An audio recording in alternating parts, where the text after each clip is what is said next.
Hey, I just wanted to take a moment to show you how this sheet works, and hopefully that will answer any questions that you might have. The first tab, as you can see, is just basically instructions on the sheet and welcome you to the competition. But the tab that you want to work with the most is the Delegation Info tab. So I'm going to click on that. And that's going to take you to this sheet here. Don't worry about putting in anything other than the information that are in these fields. So we're going to start with this area here, and I'm just going to call it Omar's School in London, and my name, first name and last name, please, telephone number, and I would like you to put the full country coded number. And if you have any trouble with that, then just put in the numbers without a plus or anything like that, and it'll work just fine. Email address. And then the next field that it's going to ask you for is the number of dancers that you're putting in. And there's two levels for that. There's one here, and then if you decide to add on additional people, you can add them there. So I'm going to put the primary number there, and I'm going to put 35 just for fun. And it automatically calculates if there's any discount that's owed to you. Now, for some of you, depending on when you get the form, we are playing with some of the information on there.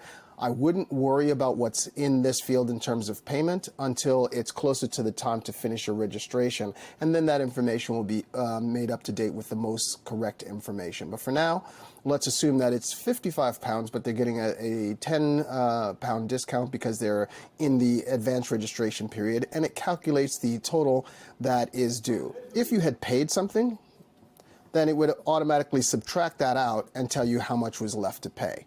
But for now, you can see that it's got the full amount. Again, don't worry about the number of spectators. That was something that we used last year. Actually, let me correct that, because it does help us if there's any problem with Move It and you can't get people registered. I can't promise you anything, but if you tell us how many spectators you're going to be bringing, it's possible that we might be able to figure something out if they run out of seats or if they start to up the price or something like that. So I'm going to put 35 spectators. The safeguarding information and all that you won't be able to have access to. So again, the number of spectators you might not be able to have access to because that's a office use field, but you can try. All right, then it asks for the number of crew leaders. Remember, with Hip Hop International, you're allowed one crew leader for each crew in the competition. I'm doing a mega crew, so I'm just going to put Omar, and then the last name, Paloma. Please, for the crew leader, separate the first name and the last name, then the telephone number again.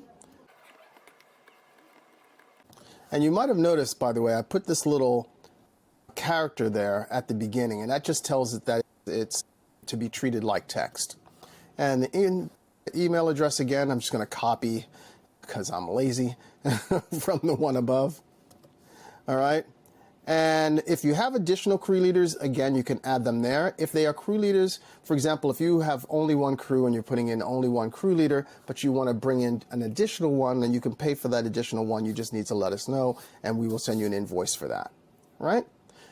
Same thing for wristbands and number of crew leaders. We will figure that out later, so you don't have to worry about it. So the name of your crew, and let's call it John's Crew. And the age division, I'm going to put Mega Crew. The number of dancers, 35. Crew leader, Omar. Paloma. Telephone number of the crew leader. Yes, very important. All right.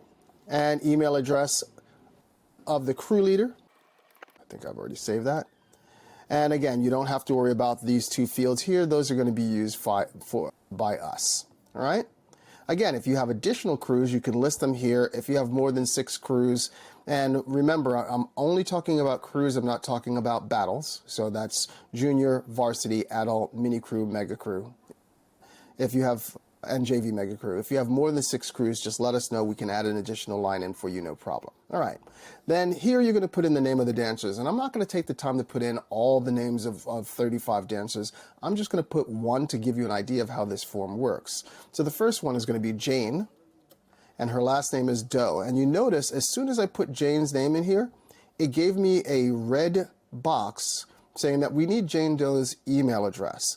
And this is important for our event. If you look at the rules, it says that you have to complete full registration information. And in our case, that also includes the email address of the participants. If the participant is under 18 years old, then you can give the email address of the parent. Okay?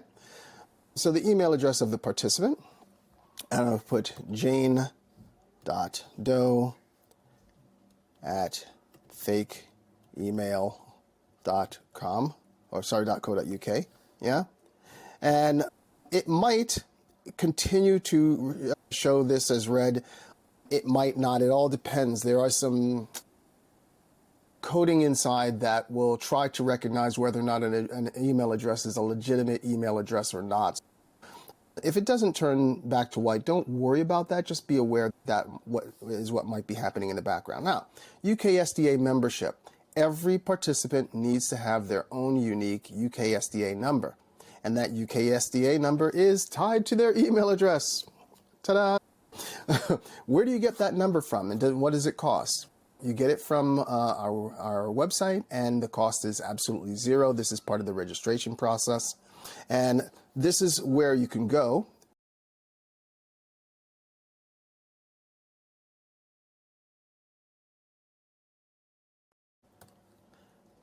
And that will bring up the membership levels page for our site.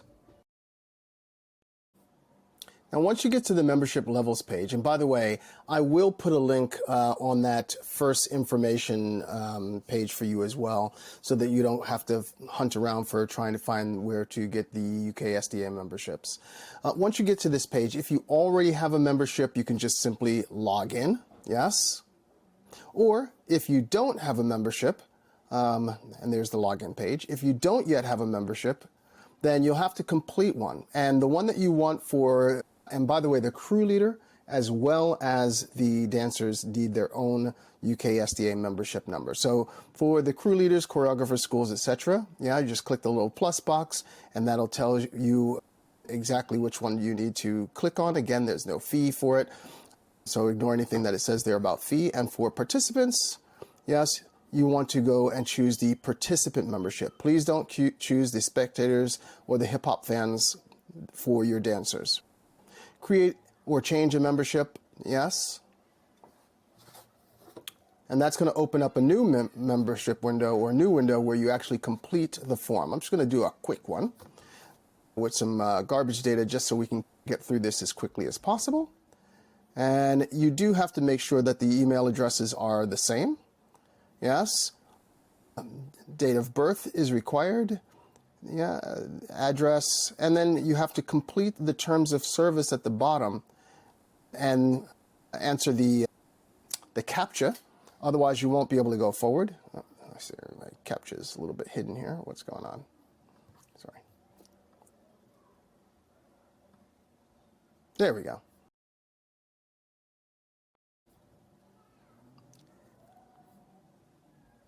Okay, the passwords do need to be unique. It is important that you don't put 1, 2, 3, 4, 5. In fact, it won't allow you to put 1, 2, 3, 4, 5. But you can put something that is unique to you. So I'm going to put in an email address here. Sorry, a password. It does give you a little bar here. It should work if your password is medium quality or strong, but sometimes it'll just say it needs strong based on the algorithms that it's using to test. And once you've completed the membership checkout, then you'll be taken to a screen like this, and that's where you will find your membership number. You will also find that you will receive an email, or the person who registered will receive an email at their email address that also contains their membership number in it as well. So let's go back to the form, all right? Want to pop that UKSDA membership number in there. Yes. And then you put in their date of birth. It's month, day, month, year, so 7. And you'll see that it automatically puts in their date of birth, or their age, I should say, as of the 31st of December 2023 and how old they'll be as of December 31st, 2024. And that's so that you have an idea of whether or not there's going to be any problem with them fitting into the correct age category. In this case, it's mega crew, so the age doesn't make any difference. But for example, let me just see if I can change that. Let's change that to 2006. That'll make them on the edge of 17 and 18. So if it was a varsity crew member, you would see that at least at some point during this year, they would have been 17 years old because their date of birth is 17th as of the 31st of December. So that means even if they turned 18 on the very next day, they would still be eligible for the varsity crew. So that's just something that you should be aware of.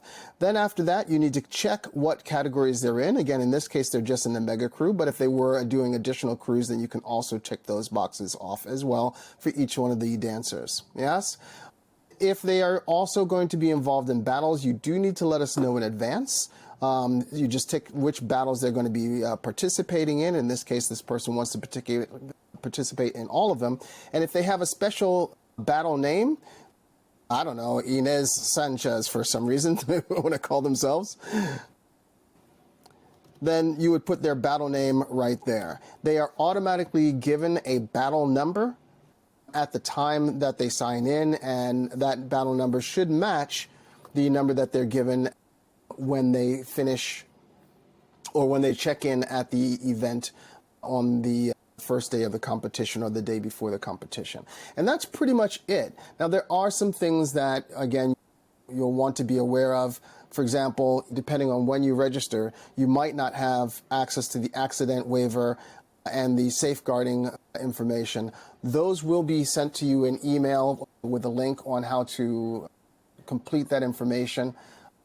Remember, it is absolutely necessary, and it does need to be completed 2 weeks prior to the competition. Otherwise, they may have some difficulty being able to compete. And also be on the lookout for any updates inside of email. That's it. Hopefully that all makes sense, and I look forward to speaking to you soon.